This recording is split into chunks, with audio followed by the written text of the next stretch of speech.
Alhamdulillahilladzi arsala rasulahu bil huda wa dinil haq liyudhhirahu 'ala dini kullihi wa kafa billahi shahida. Asyhadu an la ilaha illallah wahdahu la syarika lah wa asyhadu anna sayyidana Muhammadan abduhu wa rasuluhu la nabiyya ba'da. Allahumma salli wa sallim wa barik ala nabiyyina Muhammadin wa ala alihi wa ashabihi wa man tabi'ahum bi ihsanin ila yaumiddin, amma ba'd. Allahumma anfa'na bima 'allamtana wa 'allimna bima yanfa'una wa nawwir qulubana bi nuri hidayatika kama nawwartal arda bi nuri syamsika abadan abadan bi rahmatika ya arhamar rahimin. Yang terhormat para alim, para sesepuh dan tokoh masyarakat. Yang saya hormati para jamaah sholat subuh Masjid As-Surur yang mudah-mudahan senantiasa istiqomah untuk melakukan ketaatan dan kebaikan semata-mata ikhlas mencari ridha Allah Subhanahu wa taala. Dan tak lupa anak-anak sekalian, Yapin, Hasan, dan juga yang lainnya yang senantiasa ikut hadir, belajar memakmurkan masjid, belajar melakukan ketaatan kepada Allah Subhanahu wa taala bersama kita. Mereka lah nanti yang insya Allah kelak akan melanjutkan apa yang hari ini kita perankan, apa yang hari ini kita lakukan. Di antaranya adalah memakmurkan masjid kita. Jamaah sekalian, mengawali majelis kita di kesempatan pagi hari ini, terlebih dahulu marilah kita bersama-sama mengungkapkan rasa syukur kita kepada Allah. Rasa syukur dari kesadaran dan dari hati yang paling dalam atas begitu banyak dan melimpahnya nikmat yang Allah berikan kepada kita.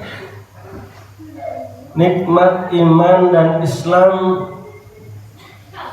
yang senantiasa membimbing hidup kita, memotivasi amalan-amalan kita untuk kita lakukan hanya semata-mata mencari ridho Allah dengan cara yang diridhoi Allah. Nikmat yang kita yakini akan mampu membimbing hidup kita untuk bahagia dunia dan akhirat. Nikmat yang kita yakini akan sanggup untuk menyelamatkan kita di dunia dan di akhirat. Dan juga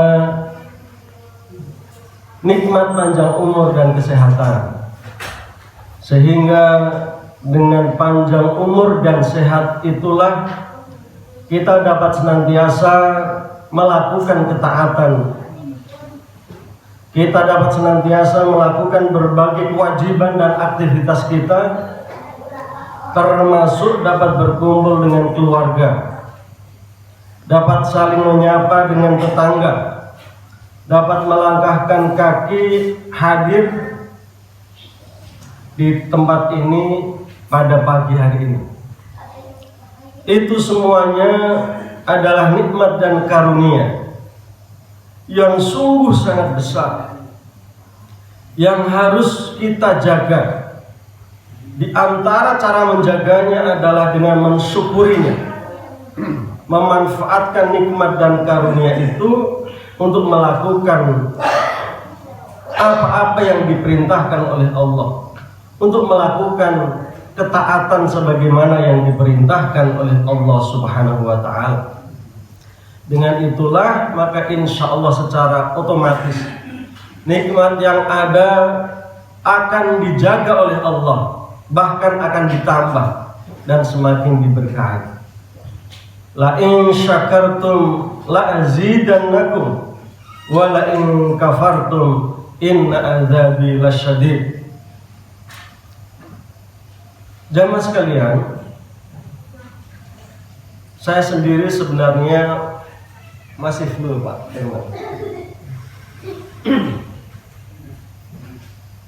Kemarin anak saya ini Mahya, setelah libur semesteran dari pondok, dia pulang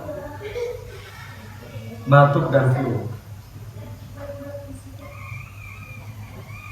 Malam pertama dia di rumah sebagai orang tua karena rindu, sudah 6 bulan Pak Aziwan tidak bisa dijenguk, 6 bulan di pondok. Maka saya kelongi, saya temani tidur di kasur. Ternyata flu dan batuk dari pondok itu lebih bandel. Sudah dibawa ke dokter, yang masih belum sembuh juga. Saya yang menemani dia tidur ketularan. Uminya, ibunya yang menemani juga ketularan juga. Ini adalah bagian dari ujian. Saya yakin itu adalah bagian dari ujian bagi siswanya, bagi anak yang sedang menuntut ilmu, agar dia tetap tidak menyerah, agar dia tetap tidak putus asa. Sebagaimana juga orang tuanya, agar tetap terus memotivasi anaknya. Jangan sampai karena sakit, karena merasa lelah menghafal, kemudian tidak kerasan, tidak kuat, dan orang tuanya begitu mudah langsung meminta anaknya pulang atau pindah-pindah. Saya menganggap hal-hal yang seperti itu adalah bagian dari ujian perjuangan anak dan orang tuanya di jalan menuntut ilmu. Dan mudah-mudahan ya, kita semuanya yang hari ini masih berjuang mendampingi, menghantarkan anak-anak kita untuk menjadi anak-anak yang solih dan solihah, anak-anak yang kita berharap kelak dapat melanjutkan perjuangan kita, dapat melanjutkan dakwah kita, dapat meneruskan cita-cita kita. Senantiasa Allah berikan kekuatan lahir dan batin. Senantiasa Allah berikan kepada kita semuanya kesehatan jasmani dan rohani. Mudah-mudahan anak-anak kita, keluarga kita semuanya menjadi keluarga yang taat kepada Allah Subhanahu wa Ta'ala. Keluarga yang bahagia, sakinah, mawaddah, warahmah. Putra putri kita menjadi putra putri yang solih dan solihah. Mereka menjadi sumber kebahagiaan dan kebanggaan kita semuanya di dunia dan di akhirat. Amin. Jamaah sekalian, bagian dari ungkapan syukur kita di kesempatan pagi hari ini, beberapa hari yang lalu saya mendapatkan pelajaran dari peristiwa yang menimpa siswi saya. Menikah baru beberapa waktu yang lalu, kemudian dia hamil, kandungan baru sekitar umur 7 bulan. Lalu melahirkan dengan cara disesar karena terjadi satu dan lain hal. Ternyata ketika bayinya lahir, bayinya meninggal dunia.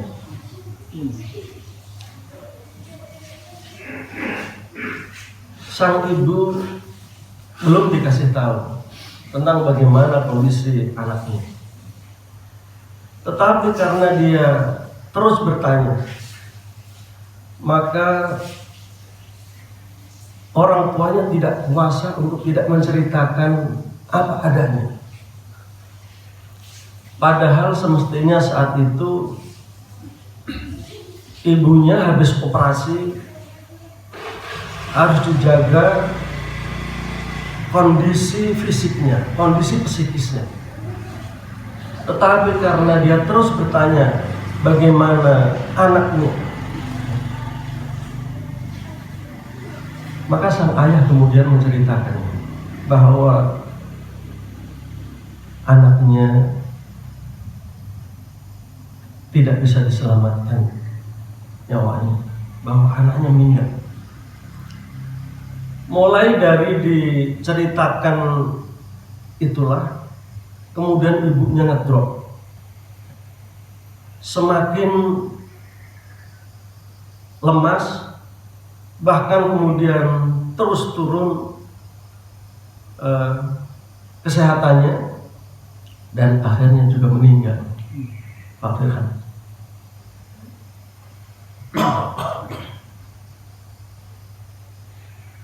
sang ibu meninggal dunia mendampingi anaknya. Yang ingin saya sampaikan kepada jamaah sekalian, itulah di antara contoh betapa beratnya pengorbanan seorang ibu, termasuk semua ibu-ibu kita. Bagaimana dia menghantarkan anaknya, menghantarkan kita semuanya ini di dunia ini. Taruhannya adalah nyawa. Menghantarkan kita hadir di dunia ini dengan darah, dengan rasa sakit yang tidak terkira, dengan segala tenaga yang dia miliki. Karena itu kepada para bapak dan ibu sekalian, kepada adik-adik dan anakku, tidak ada alasan bagi kita, siapapun dan kapanpun, untuk senantiasa berbagi, untuk senantiasa berbakti kepada kedua orang tua kita, khususnya adalah ibu kita. Kata Rasul, ibumu, ibumu, ibumu. Ketika ada salah seorang sahabat yang bertanya, ya Rasulullah, man ahaqqun nasi bi husni sahabati. Wahai Rasul, siapakah manusia yang paling berhak pertama kali untuk mendapatkan baktiku, untuk mendapatkan balas jasa dariku, untuk mendapatkan kebaikan dariku? Kata Rasul, ibumu. Thumma ya Rasulullah, kemudian siapa setelah ibuku ya Rasul? Ibumu. Kemudian siapa lagi ya Rasul? Ibumu. Dan baru kemudian Rasul mengatakan thumma abuka, kemudian ayah. Hadirin dan bapak-bapak sekalian, marilah kita dengan cara yang kita sanggup, dengan cara yang kita bisa, kita bahagiakan ibu kita yang sudah berbaring menghadap Allah. Selalu kita doakan, minimal setiap selesai sholat, itu minimal selalu kita doakan. Mudah-mudahan mereka dilapangkan kuburnya, diterima seluruh amal kebaikannya, diampuni khilaf dan dosanya. Bagi yang masih hidup, marilah kita bahagiakan di dunia ini. Terus kita bahagiakan dengan cara yang kita bisa, dengan cara yang kita sanggup. Kita ajak istri kita, kita ajak anak-anak kita untuk membahagiakan orang tua kita. Termasuk juga mengajak mereka untuk senantiasa mentaati Allah Subhanahu wa Ta'ala. Karena kado terindah dari setiap anak untuk orang tuanya, khususnya untuk ibunya, adalah menghantarkan mereka menuju husnul khotimah. Menghantarkan mereka menuju husnul khotimah. Kalau hanya bahagia di dunia, kita fasilitasi mereka untuk hidup bahagia, serba tidak kekurangan secara materi, tetapi lalu kemudian mereka menjauh dari Allah, mereka tidak pada jalan taat kepada Allah, maka itu adalah cara bakti kita pada jalan yang belum benar. Karenanya bagi para bapak dan ibu, bagi para hadirin yang hari ini masih Allah karuniakan kepada kita nikmat yang sangat besar, nikmat keberadaan kedua orang tua atau salah satunya untuk masih bisa membersamai hidup kita ini,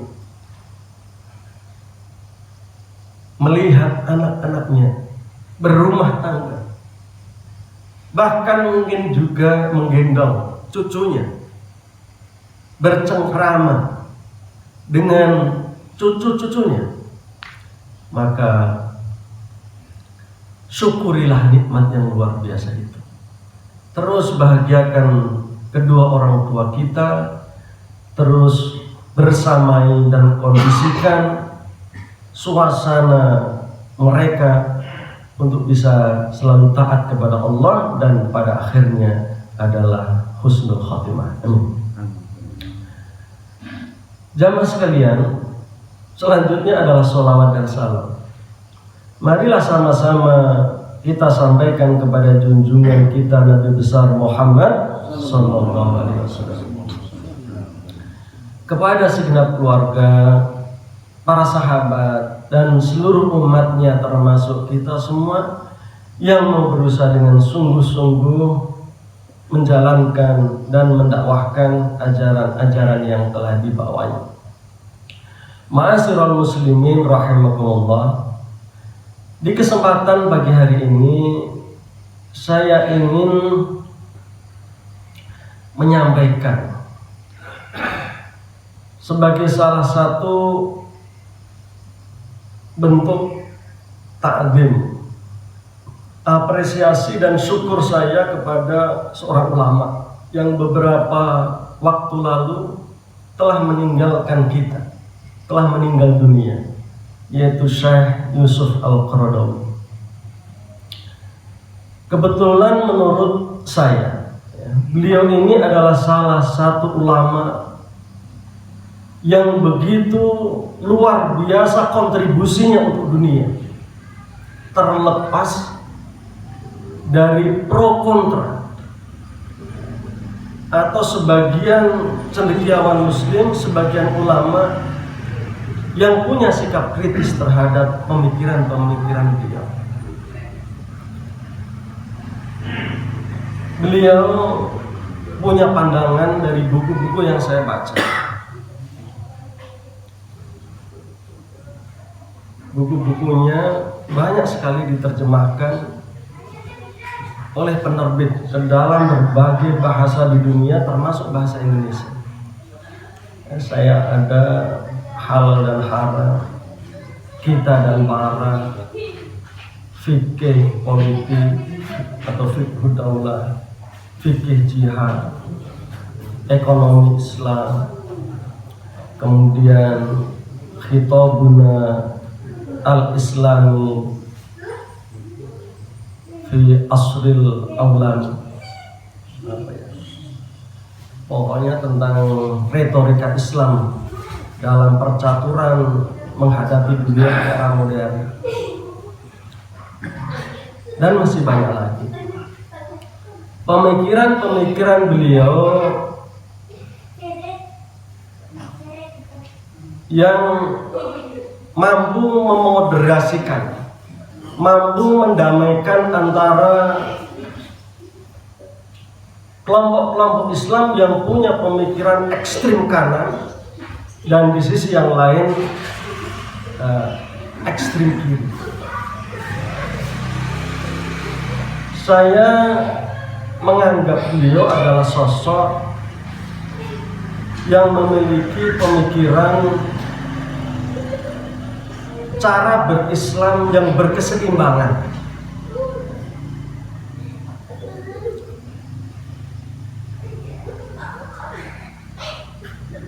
Cinta akhirat, tetapi juga tidak melupakan dunia. Tidak anti barat, tetapi juga tidak mengekor kepada barat. Di sisi yang lain, kita hendaknya bekerja keras sebagai umat ini, tetapi juga kita jangan lupa berekreasi, kita jangan lupa berhibur, kita jangan lupa berekreasi, kita jangan lupa berhibur, kita jangan lupa berolahraga, kita jangan lupa mencintai seni, dan begitu seterusnya. Salah satu ulama yang sejak kecil hafal Al-Quran, mendalam pemahamannya terhadap Islam, tetapi juga berbicara tentang persoalan-persoalan kontemporer, menurut saya, sejauh bacaan saya, diantaranya adalah Dr. Yusuf Al-Qaradawi. Beliau memandang bahwa tidak ada dikotomi dalam ilmu Islam dan ilmu non-Islam, tidak ada. Semuanya bisa menjadi Islami, tergantung siapa dan digunakan untuk kepentingan apa atau dengan niat apa. Maka termasuk Yusuf Al-Qaradawi memerintahkan kepada kita, sebagaimana tadi yang saya sampaikan, agar kita selain rajin beribadah, juga jangan lupa berhibur, karena jiwa ini butuh refreshing, jiwa ini butuh berhibur, jiwa ini butuh berekreasi.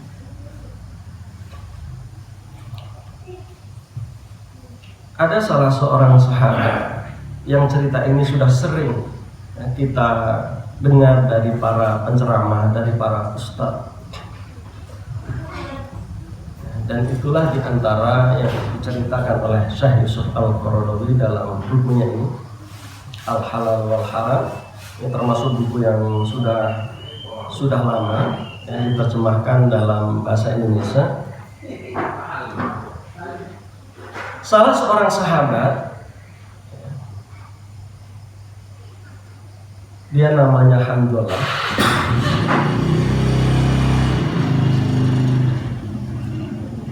dia ketemu dengan Abu Bakar, menyampaikan suasana kebatinannya.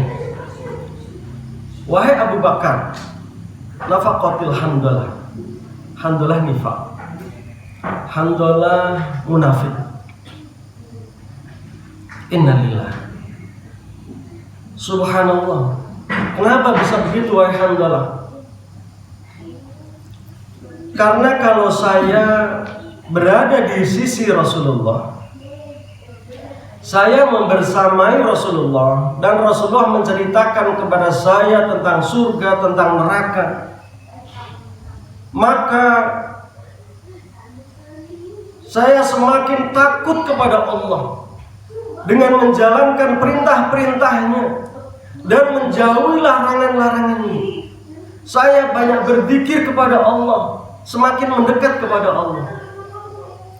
Tetapi kalau saya meninggalkan sisi Rasulullah, bertemu dengan keluarga, bercengkrama dengan anak-anak, saya lupa dengan suasana itu. Apa kata Abu Bakar, sahabat senior yang mulia, sahabat utama yang dijamin masuk surga oleh Rasulullah SAW. Abu Bakar mengatakan, saya juga sama wahai Hamdalah, saya juga begitu. Lalu Abu Bakar dan Hamdalah datang kepada Rasulullah, mengadukan tentang apa yang dia rasakan, suasana kebatinan dan dalam menyikapi agama itu, dalam menyikapi kehidupan itu kepada Rasulullah. Wahai Rasul, di saat saya berada di sisimu, engkau menceritakan tentang surga, engkau menceritakan tentang neraka.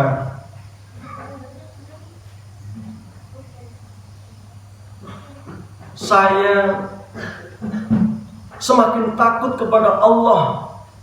Saya semakin semangat beribadah kepada Allah. Saya semakin banyak berzikir. Tetapi ketika saya meninggalkan sisimu wahai Rasulullah, keluar dari majelismu wahai Rasulullah, saya ketemu dengan keluarga, bertemu dengan istri, bertemu dengan anak-anak, bercengkrama dengan mereka, maka suasana spiritual itu, suasana ruhiyah yang seperti itu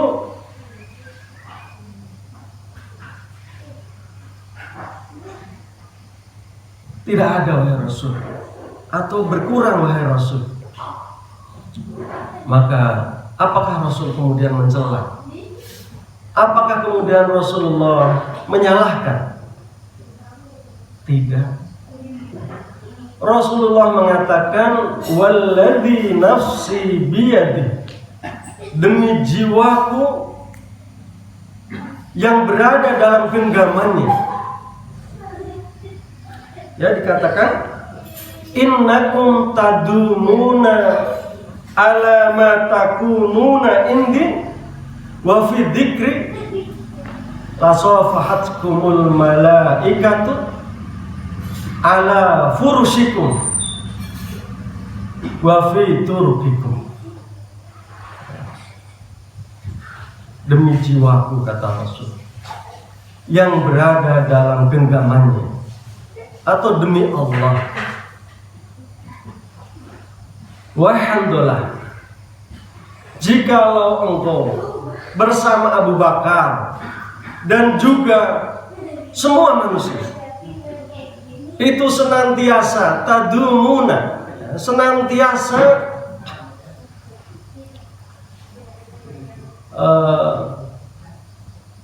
beribadah kepada Allah, senantiasa taat kepada Allah, senantiasa berzikir kepada Allah, sebagaimana ketika engkau berada di sisiku, niscaya para malaikat akan mengajak salaman kepadamu, akan menyalamimu, baik di saat engkau tidur di atas tempat tidurmu, maupun di saat engkau berada di jalan, sedang berjalan.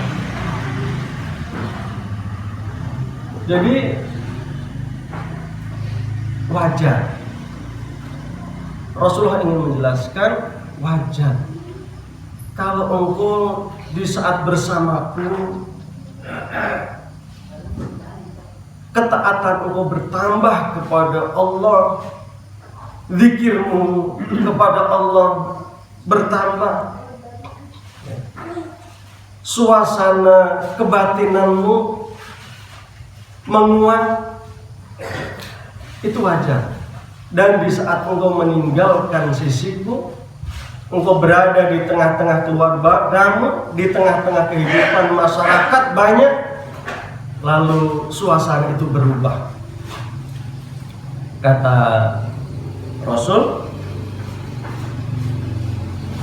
ya Handalah, sa'atan wa sa'atan, sa'atan wa sa'atan, sa'atan wa sa'atan. Diulangi kalimat itu 3 kali. Wahai Handalah, biasa itu. Memang ada saatnya kita itu begitu bersemangat memanfaatkan seluruh waktu kita untuk berzikir, untuk taat kepada Allah Subhanahu wa taala. Tetapi juga ada saatnya kita itu bercengkrama dengan anak istri, kita itu bermain dengan tetangga, kita itu berolahraga, kita itu berekreasi, dan seterusnya. Jamaah sekalian, itulah hidup yang berkeseimbangan. Jangan sampai kemudian semangat kita beribadah kepada Allah, ketaatan kita kepada Allah, kemudian menjauhkan kita dari kesibukan bermasyarakat, menjauhkan kesibukan kita untuk memikirkan umat, menjauhkan diri kita untuk membersamai masyarakat kita. Jangan sampai anak-anak kita, keluarga kita, dengan kesibukan kita mencari nafkah, kemudian perhatian kita kepada mereka kita lupakan. Kesibukan kita menghadiri majelis taklim atau berjamaah di masjid, kemudian melupakan kita untuk mencari nafkah, untuk bekerja keras dan mencukupi kebutuhan mereka, memperhatikan cinta dan kasih sayang mereka. Itulah di antara cara Yusuf Al-Qaradawi menjelaskan kita hidup dalam berkeseimbangan. Termasuk juga di sisi yang lain, tadi saya sampaikan di awal, cara pandang kita terhadap barat. Kita tidak anti barat. Selama kemajuan-kemajuan yang digapai barat itu tidak bertentangan dengan nilai-nilai Islam, yang mendukung kemajuan peradaban yang tidak bertentangan dengan nilai-nilai Islam, maka sesungguhnya itu adalah Islam. Tidak apa-apa anak-anak kita belajar ke barat. Sebagaimana pesan Ibu Gandhi, belajar kamu ke Inggris, jangan pernah putus asa, tapi mental kamu jangan menjadi mental seperti orang Inggris yang menjajah. Ambil spirit mereka, ambil semangat mereka, cinta ilmu, cinta kebersihan, disiplin, sportif, dan seterusnya.